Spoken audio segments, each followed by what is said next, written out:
Jazakallah khair for coming out. This has been a great event. I really enjoyed Zuhair's talk in the morning. And I'll be taking a slightly different spin, but still talking about a lot of what plagues us as a community today, and how oftentimes we usually worry about the physical ramifications of Islamophobia. Graffiti on the masajid, hijab pullings at the subway station, somebody being assaulted, somebody being verbally abused. But what we'll be talking about today is the effects of Islamophobia on the brain, and how those might in fact be more insidious and have more long-lasting ramifications than even the physical ones that, you know, are still traumatic, but possibly affecting the community at a much greater level. And while there isn't specific, explicit empirical research showing this, I'll be taking and drawing connections from brain imaging studies, from victims of racism, from social discrimination, and how all of those share that same thread. And as a result, us as a community might be affected by all of this, and how we can do at least something as a community ourselves to, if nothing else, to dampen the impact of this on our psyche and on our brain. So to start off, and we'll be taking it, the talk will be divided in two halves. Anybody know who this figure right there in the middle is? Janus, yes. So Janus is a figure from Greek mythology, and he's the original Two-Face, way before Harvey Dent or your disingenuous friend came on the scene.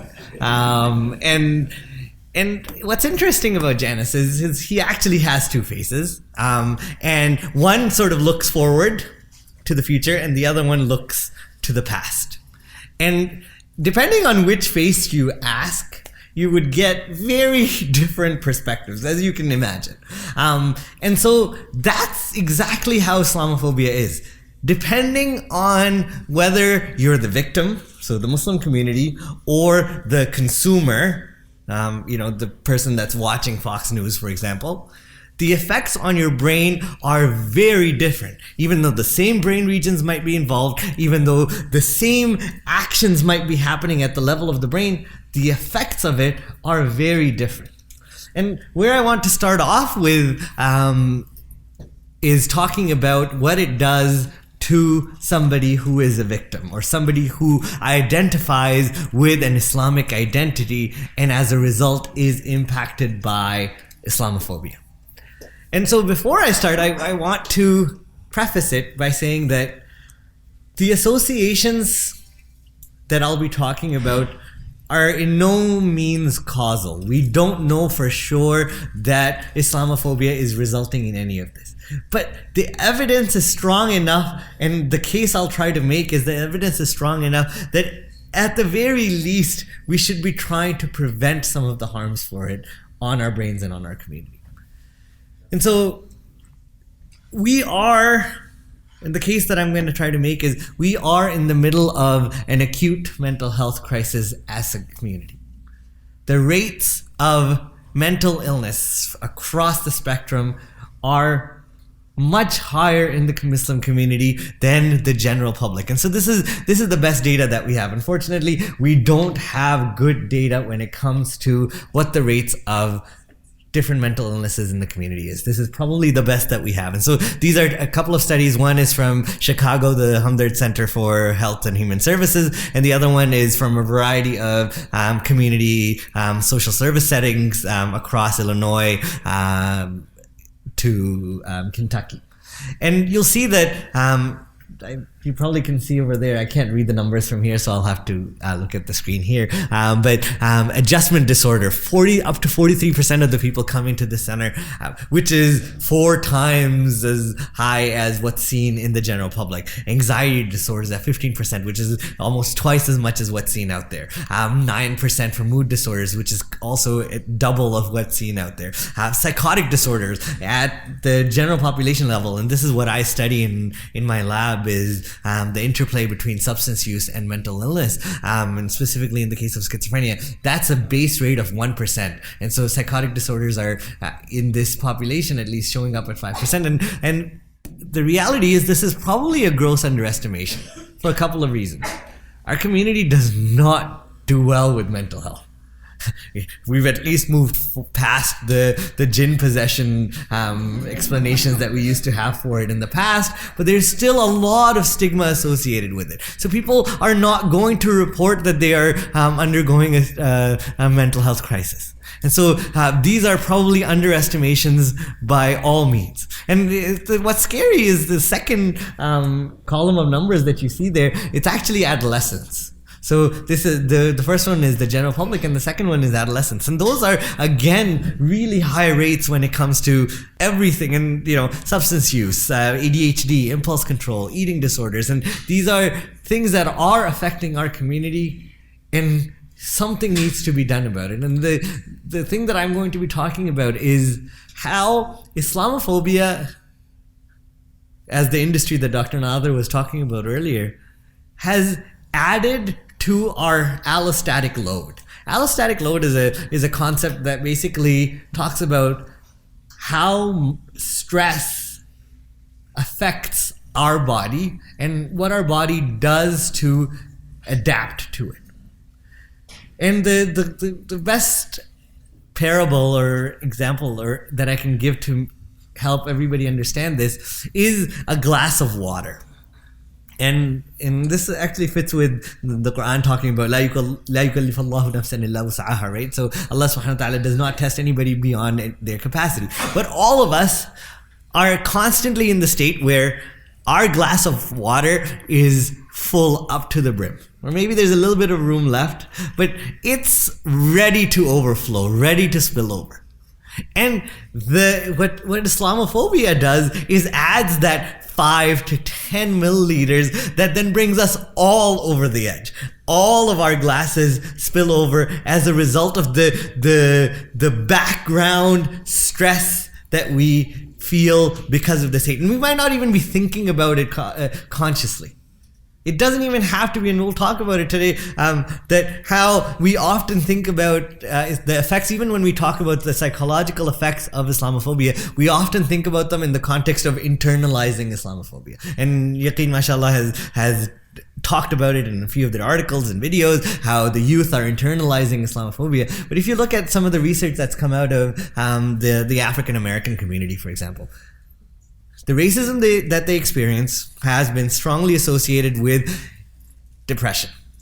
And that is known to be both through an internalizing mechanism, but also separate from an internalizing mechanism. So both mediated through internalizing and non-internalizing mechanisms. So we'll talk about a little bit of that and how stress actually might be changing both our brain circuitry and resulting in inflammatory or neuroinflammation in the brain that might be then contributing to things like depression and anxiety and PTSD.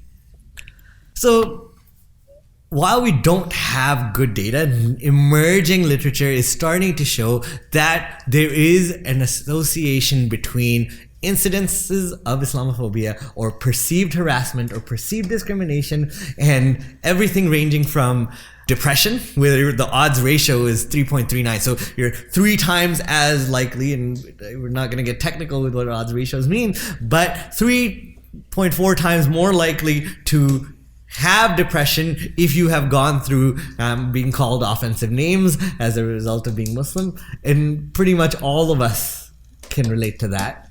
But then if you were singled out by law enforcement, be it at the border, be it at the airport, be it on the road, all of those things, that's a 2.5 odds ratio. So you're 2.5 times more likely if you experience one of those events to be diagnosed with depression. And this is work done by somebody who's a part of Yaqeen, Dr. Altaf Hussain. This is work that he's recently published.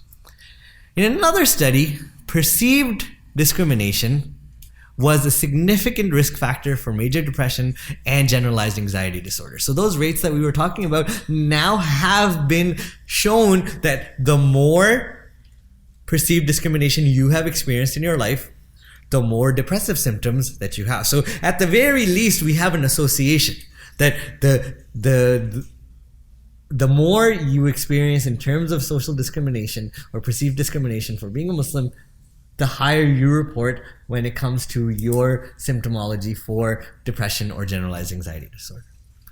What's also interesting, and this is, another thing that our community doesn't talk about at all, and it's all in the hush-hush, we put our heads in the sand and not talk about it. But there was a study that was done in Muslim women, and if they experienced an Islamophobic incident or perceived discrimination, they were 1.85, so almost twice as likely to report alcohol use compared to somebody who had it.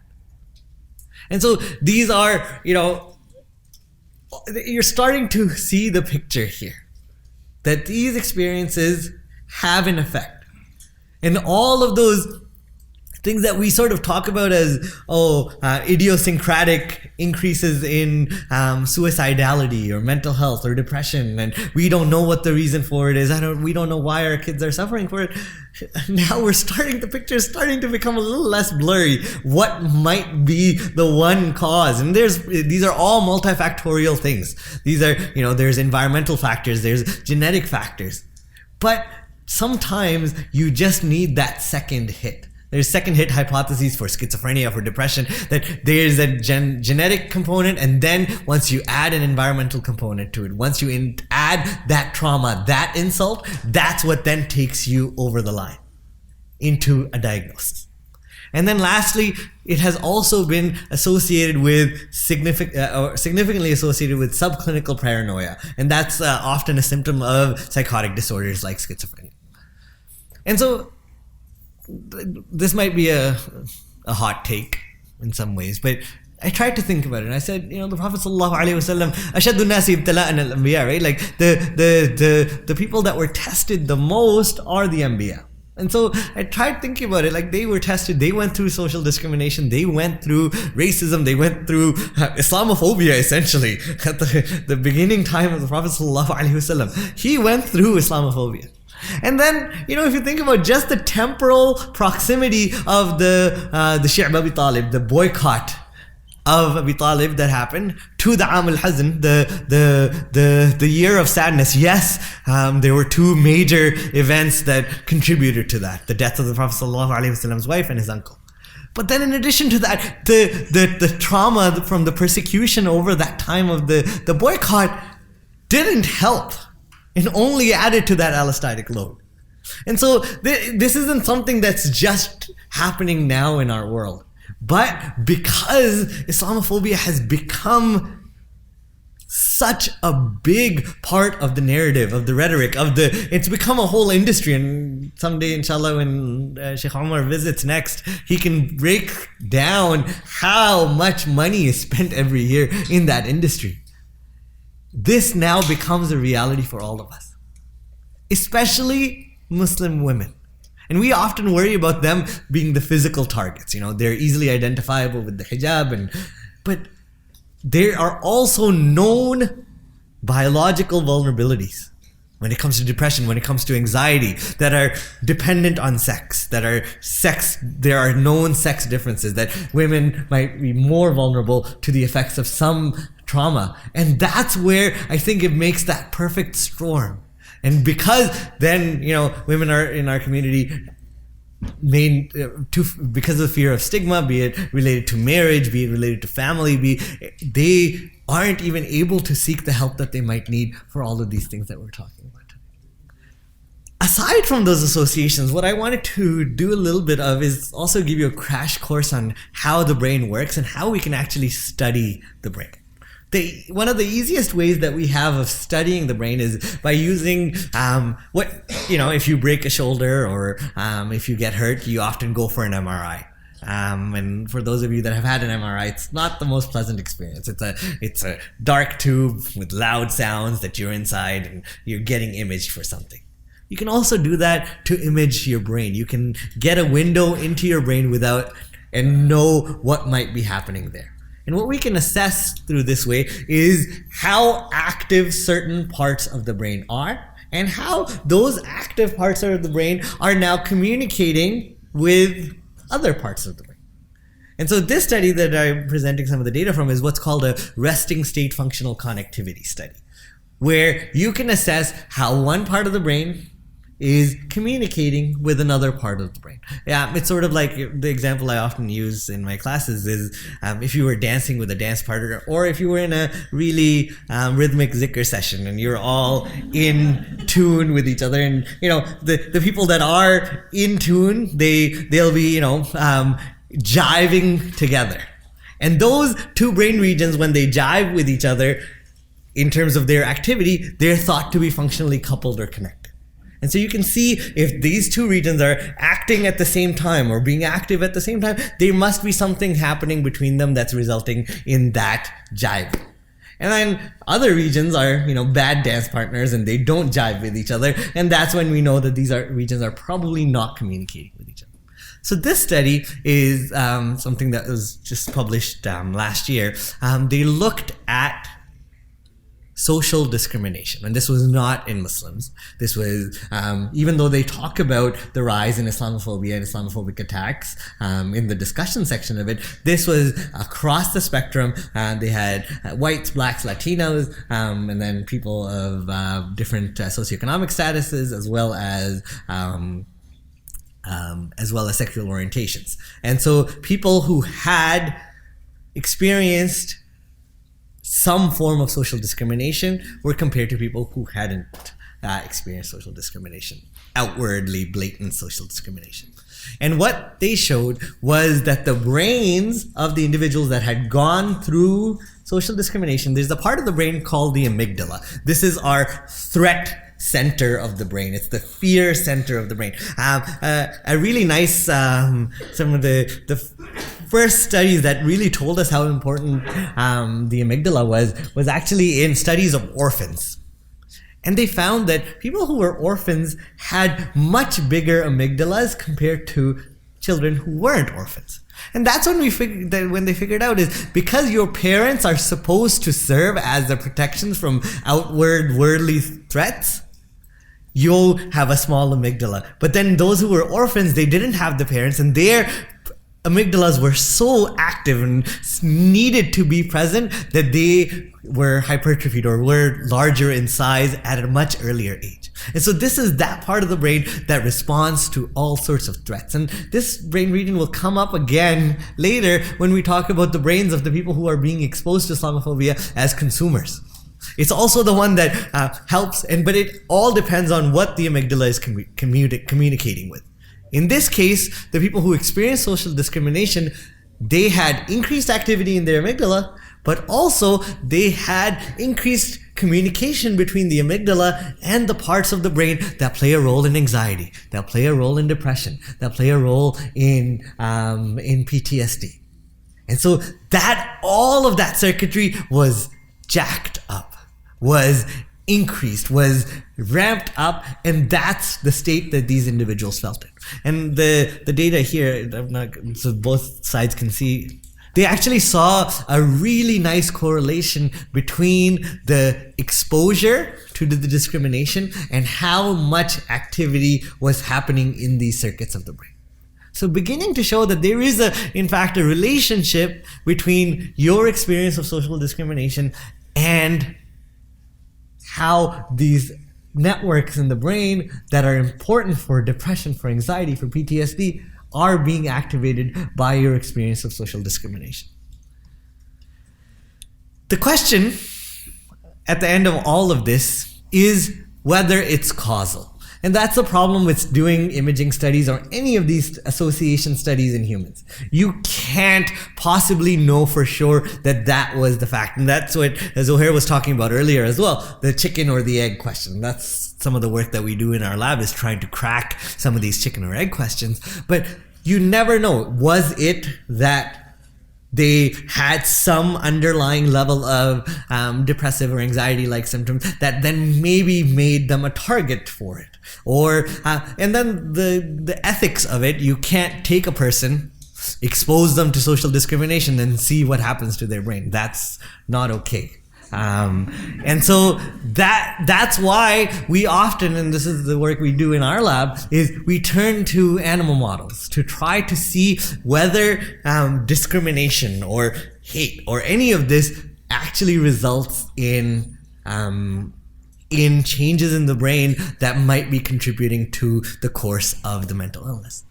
And you can't get a rat or a mouse to lie down on a couch and tell you what they're feeling. You can't also expose them to angry tweets. But there is a model that is often used to model depression in animals. It's called the social defeat model, and that's what you'll see here. What you do is you take a small black mouse and introduce a large white mouse into the cage. And the white mouse doesn't actually beat up the black mouse. What it does is it takes up more space, eats up all of the food, and essentially bullies the little mouse. And you repeatedly expose the little mouse to this. And then when you look at the brains of the behavior and the brains of this small mouse, you see that the mouse shows depressive-like symptoms. It's less wanting to explore novel things. It's less wanting to interact with other social, mice and rats are social creatures. They want to interact with other mice and rats, but then it's more tentative, doesn't want to explore that, doesn't want to do all of those things. And when you look at the brains, you actually see that just these exposures to that aggressor mouse actually result in long-term changes in inflammation within the brain. And these disease processes start in the brain that then result in those behavioral changes that are indicative of depression. And you might be wondering, can we really model these things in animals? Well, if you think of this, the white mouse tweeting angrily at the black mouse saying, go home or send her home. This is not that bad of a model. It actually captures what's happening in our world today really well. The size difference also is appropriate. So now we'll switch over to the other side, and I'm just going to check the time. Yes, we're doing okay for time. Is what does it do to the consumer? And here again, we have a lot of really interesting social neuroscience that has been done related to this topic. Repetitive exposure to hate speech, for example, leads to what's called desensitization, where the next time you're exposed to it, it doesn't bother you at all. And so I think the 42, the Jackie Robinson movie, I don't know if anybody's seen it. I haven't seen it, but somebody talks about a scene in this movie where Jackie Robinson, who's the African-American player, is walking out to the field, and everybody in the crowd is yelling a derogatory racial slur towards him. And there's a child there. And first he's like feeling really weirded out and awkward about this, like what's happening, and he's feeling scared. And then a few minutes later, he joins in on it. And he starts saying the same thing. And that's what happens. The repetitive exposure desensitizes you to what's being said. And then the next time it happens, you're willing to let go of more and more and more, and willing to accept more and more and more. And that's why, we're in right now. I couldn't have come up with better examples even if I tried. But we're playing a game of limbo, where it's like, how low can he go? Right? Like, how much more are we willing to take? And that's what's happening, is because you continue to be desensitized to what's happening. And then what happens is not just that, but then when you're asked to evaluate the victims, over time, your evaluation of those victims becomes lower and lower, and your prejudice increases. And these are some really nice studies that were done out of Poland, where they exposed people to verbal hate speech, and they saw the effects, the longitudinal effects over time, both as related to desensitization, but also increases in prejudice. Going back to that part of the brain that we were talking about earlier, the amygdala, the threat center. Exposure to threatening language once again activates the exact same brain region. But now it becomes important, what are those connecting brain regions that it's connecting to? And instead of connecting to those brain regions that we were talking about earlier about depression and anxiety and PTSD, instead now it fires up the brain regions that cause you to act violently or towards violence. And it's the same brain region, but now the output is completely different. And so it's that fight or flight response, right? You're fearful, you're afraid. And so that caravan of thugs and rapists that's coming towards the border is going to put you in a state of fear. They want to take my country away, or they want to take my Americanness away, or any of that. And that fear then puts you on guard, makes you throw your fists up. And I'm going to put up a fight, and I'm not going to let them in. And it's that same brain region that was involved in threat before, but now the output is very different. What also happens is, and this was done really, some neat studies where they actually looked at in-group versus out-group feelings, how you felt about, and this is not racial or religious, they were actually looking at sports teams. Whether Raptors versus now the Clippers, but how you would feel about an in-group versus an out-group. And what's interesting is that when you see a failure of a fellow, somebody who aligns with you, who's a Raptors fan, and they fail at a task, that you found to be painful. Just like the Prophet ﷺ talks about us as believers being like one body. And if somebody is in pain, we all feel the pain. And that's, in-group versus out-group mentality is something that's very much necessary. It's what keeps us alive as humans. When we come out of the wombs, when we are born, human babies are much more useless compared to, or much more functional compared to other mammals even. They're not able to protect themselves. They need that in-group protection from their social circles to be able to then get to a point that they can survive. So this is survival, right? And that's why in-group versus out-group mentality is usually beneficial. It's when it gets to the extremes and beyond that it becomes harmful. And from that same study, when they saw that a rival, so a Clippers fan, for example, they lost something or had a failure, that actually lit up the parts of the brain that are pleasurable. So, they felt pleasure, the nucleus accumbens, which is, whenever you see your child running at you, or when you have a nice chat with your wife, or you drink something really yummy, or eat some yummy food, that's the part of the brain that lights up. And that exact part of the brain lights up when you see somebody from an out group failing. And so that's natural. It's when it becomes pathological, just like Zohair was mentioning earlier. It's when it becomes pathological that it becomes problematic. And then the last thing that acutely modifies our brain's response to hate is our own status. Be it social factors such as economic scarcity. And that's what, that was the reason we know that somebody got elected. Is because people felt that they were left out. People felt that nobody was paying attention to the coal miners of the world. And that's what then amplifies any effect of the hate speech that you're exposed to. If you are in a state of economic scarcity, then you feel a greater need to preserve that in-group and to put down that out-group. And so this was work, I believe he's Canadian, Emil Bruno, who was at MIT. He did this work, which is a study of what he calls blatant dehumanization. Blatant dehumanization, and this is it's a very simple task that they developed, but it's so powerful.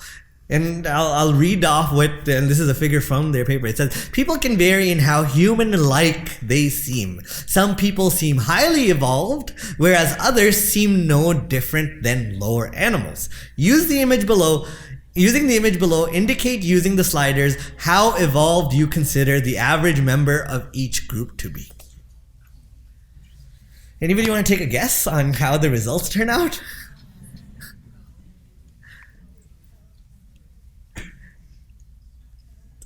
there you have it.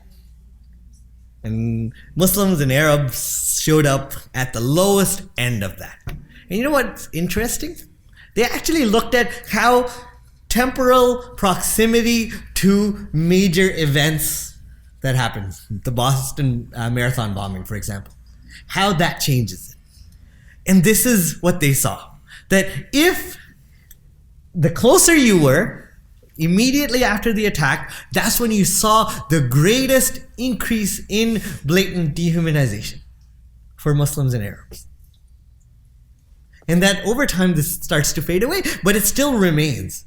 And the greatest blatant dehumanization they saw was in this first study related to Muslims and Arabs. Then they followed it up with a second study, where they really wanted to figure out, is this just along the natural spectrum of dislike versus like, homogeneity versus heterogeneity, how we feel about in groups versus out groups, or whether this is something different. And this is when they actually used the same task, but then also did some brain imaging with it as well. And what they did was I'll point here, they asked, and they added more layers to it. They had Americans versus Europeans, they had Muslims and Arabs, but then they also added puppies and rats. And so to really add a more real animal and see how the brain responses and their behaviors related to whether somebody was more human-like or animal-like. And so, they would ask Muslims, where do they belong on this evolution scale that they had? Or, how much do people like rats or not? Or how much do they like Americans? Or how homogenous Americans are versus Europeans, or heterogeneous they are. And then they looked at, I don't know why it turns blue when I go over it, but when they looked at the brain regions that are involved, they found a couple of important brain regions that play a role. So one of them was the inferior frontal cortex, and then the other one was the parietal cortex. And what's interesting is they were looking at those other measures that we usually have, like versus dislike, dissimilarity, homogeneity, and the only place that you actually see this show up in these brain regions is with this dehumanization scale, that this is something that goes beyond just the normal like, dislike, or homogeneity, heterogeneity scales that all of our brains have. That this is something, in fact, that's pathological. And what's really interesting is here, when you look, you see a really nice dehumanization dose effect, where, so in the high ranges, they were talking about Americans, Europeans. In the low human ranges, it was Muslims, Gypsies, the Romani people in Europe that are often have been persecuted for basically the longest time. And then the third category that was there was homeless people. And you actually see that their brain, and this is without them saying anything, and this is where it's interesting, right? When people talk about things, they'll always be sugar-coated. People will never say the wrong things unless they're at a certain rally, and then it's no holds barred. But but their brains are putting the responses to these low human categories as somewhere right between rats and dogs and Americans and Europeans. And that's scary. And that's sad, and something that we should, and as Yaqeen is trying to do, but try to fight back against what's happening and to see if we can reduce the impact of Islamophobia on our community. And that's what I really wanted to end with, is have a discussion about how we need to be in the corners, in the support of their brother or sister. That's what the Prophet ﷺ wants us to do, and whoever's corner we're in, Allah subhanahu wa ta'ala will be in our corner, right? And so what we should be doing to at least, if not tackling Islamophobia, at least don't add more to the glasses that all of us have that are almost all filled anyways. Because the reality is, and we'll talk about this in a second, is that for the brain, hate, whether it's coming from a Muslim or a non-Muslim, it doesn't look very different. And the impacts on the brain aren't all that different. And so we'll talk about that in a second. But when the Quran talks about this, it's so cool, that before any of this work was done, the Quran tells us this in two different ways, where the ayat have like parallel structure, but Allah subhanahu wa ta'ala talks to us as believers. Ya ayyuhal ladhina amanu, O you who believe. And then the ayat go in sort of two different directions. When one says, Kunu qawwamina bil qist. So, O you who believe, stand up for justice. Bearing witness or standing witness towards mankind. And then the other one, that qawwameen, that stay steadfast to Allah subhanahu wa ta'ala and being witnesses, shuhada, on justice. So, and then it talks about the sub-clauses that come after this, capture the two things that we've been talking about today here. One of them, it says, وَلَا يَجْرِمَنَّكُمْ شَنْآنُ قَوْمٍ, that do not let your hatred of people stop you from what? أَلَّا تَعْدِلُوا, from doing justice. And that's exactly what's happening when you dehumanize, when you start to see somebody as less, when you start to see them as less than human. It is totally okay and possible for you to then not do justice to them and to discriminate against them. And that's what Allah subhanahu wa ta'ala, no matter how much you hate somebody, don't let your brain, it dehumanize that person for you. Because then it's no holds barred. Then you let whatever happen, your brain will let it slide. And then the other one, it talks about in-groups versus out-groups. It talks about that stand up for justice, bearing witness to mankind. And then it says, وَلَوْ عَلَىٰ أَنفُسِكُمْ, and if it is against yourself. Or, what are some other in-groups versus that we talk about? أَوِ الْوَالِدَيْنِ, your parents. أَقْرَبِينَ, your near ones, your relatives, your close ones. And then, be they yakun ghaniyan, be they rich or poor. That's another one. Economic scarcity we were talking about earlier. Allah subhanahu wa ta'ala tells us to stand up for justice. And that's when Allah subhanahu wa ta'ala is giving us that amr, it's an order for all of us to follow suit and follow through with that. And so what I wanted to leave everybody with is the unfortunate phenomenon that's existing within our community now, where we take all of the hate that we get from outside, but then we've got tons of our own to give as well. It can be a vlogger who, did something, and then the Muslims come out. It's like, I am the Islam police, I'm the Iman police, I'm going to, you are ruining our generations, you are doing this and that and the other. And subhanAllah, if you actually took some of the comments, and be it a vlogger or be it a famous Muslim cleric, who may have said something in a podcast, and they come out again, the videos come out, the posts come out. And back in the day in the 90s, it used to be PDFs, and for all of us, that was TLDR. Nobody read them. But now, we come up with clickbait titles so that everybody clicks on our criticisms of he said this and she said that. And subhanAllah, the hate, and if we took the comments that you see on these YouTube videos and you disconnected them from the content, and and then you took comments that are found on articles related to Islam that Islamophobes often comment on, and you use the best machine learning algorithm out there to see if you could tell the difference between what were from Muslims and what wasn't, in terms of the vile, the vitriol, the hate that's there. I don't think the machine learning algorithm could tell the difference. And that's really sad. That the cup is already full, the community is hurting. The community is in pain, and we cannot let them off the hook.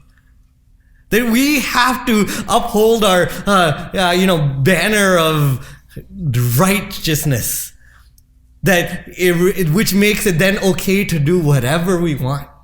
Going exactly against what the Prophet ﷺ said, that if you don't have something good to say, then shut up. Yasmut. I don't know, I think that's the right translation, somebody can correct me. But shut up. And that's what we should all be doing, is trying to not add to the pain that's already there. You don't want to be the reason that somebody goes from being a subclinical stage to then clinical diagnosis for depression. for generalized anxiety, for PTSD. You don't want to be that reason. Because that's a perfectly good reason for somebody to come on the Day of Judgment and ask for your hasanat. That was their right to have sanity, and you took it away from them. So find a better way, for a better outlet. Follow the deen, the religion is nasiha. Go to them themselves instead of making a video about it or commenting and standing behind this internet bravado that all of us stand behind. And that brings me to the end of this. Jazakumullahu khairan. Assalamu alaikum.